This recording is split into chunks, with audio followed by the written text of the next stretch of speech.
Hello everyone, it's Dallas and have a little bit of a different video today. It's been a while, but I wanted to give a review of a watch that I purchased recently. It is the Seiko SNKP27, which is part of their Recraft series.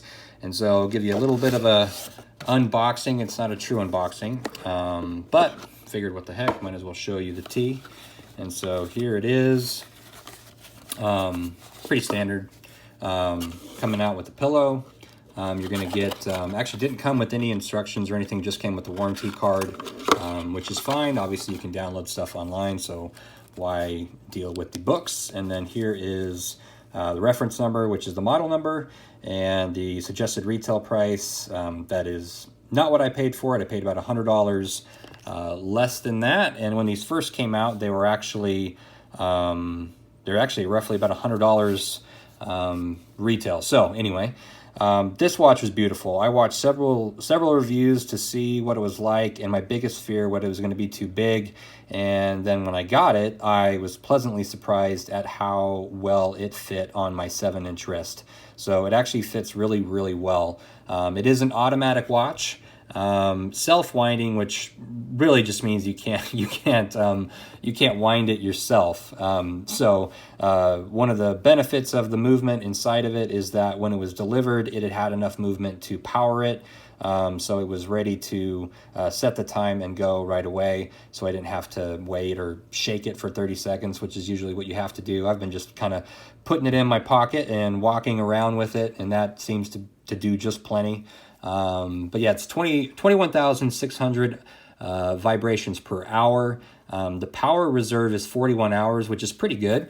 It's one of those watches where, if you're probably not going to wear it every day, so you may have to plan on doing the little shimmy shake with it to get it to start ticking. But either way, it's certainly worth it. And so one of the other cool features is it does have a screw down see-through case back.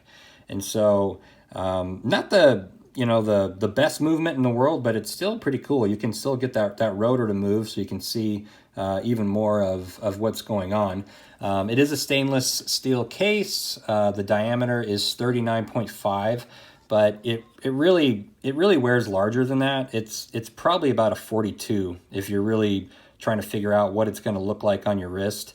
That's at least what it felt like to me. And there's honestly some beautiful gold highlights. I mean, this is just not doing it any justice. You might be able to find some really good pictures where you're going to see the green dial with the gold accents, and man, it really is stunning. It really, really stunning. Does come with a pretty nice leather strap.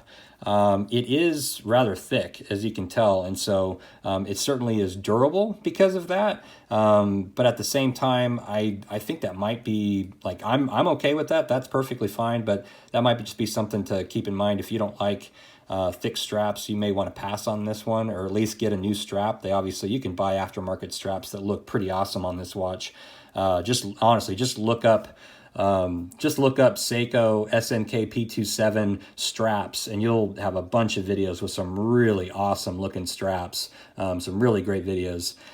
It is water resistant to 5 bar 50 meters, so nothing completely crazy, but it certainly, it can get wet. You can wash your hands with it. I don't know if you want to get too crazy after that, but that is certainly, one of your options.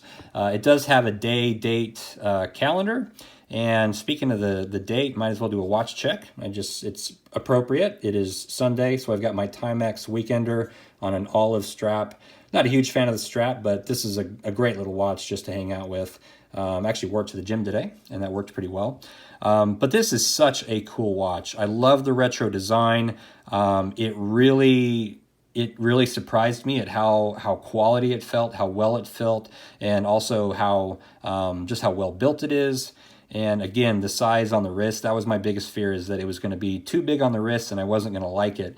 And actually it turns out that is completely, it looked great on the wrist. However, you saw the title. Why is this watch so good that I'm returning it? Well, it is really well built, and because it's well built, man, this is a heavy watch. It is heavy. And so I don't like a lot of movement in my watches. Like, as you can tell, this one is not moving around at all.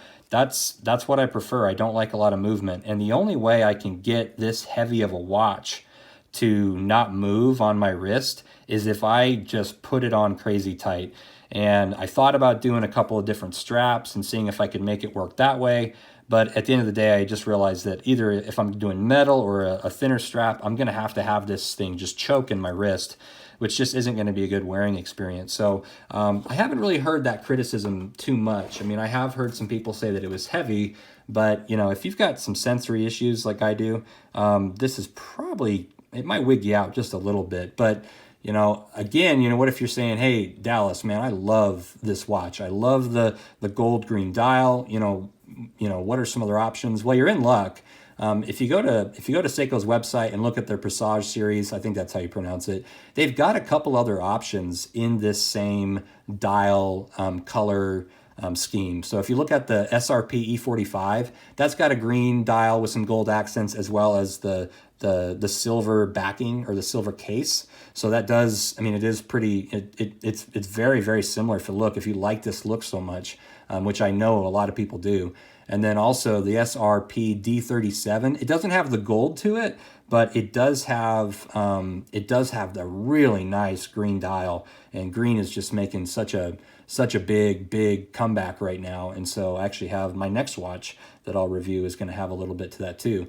And then if you can actually, you know, spend a little more money and go to their Prospect series, man, you've got some really cool options that have a very similar style, similar coloring. The SPB 245 is a beautiful watch. The SPB 210 is also just absolutely gorgeous. And then the SPB 121 is good. So, I mean, I know I'm saying these pretty quick, but if you just hit their website and just, you know, go to the series pages, you're going to find some watches that look really similar. And if you want, you know, a metal bracelet, the SPB 155 comes with a metal bracelet. And, you know, obviously Seiko, from what I understand, just doesn't have the greatest, the greatest reputation as far as their metal bracelets are concerned. But at the end of the day, you can always just, you know, get the strap. I mean, you're really wanting the look of it. People, I don't know anyone who hasn't bought a watch that has bought it because they don't like the look of it. They buy it because they really like the look of it,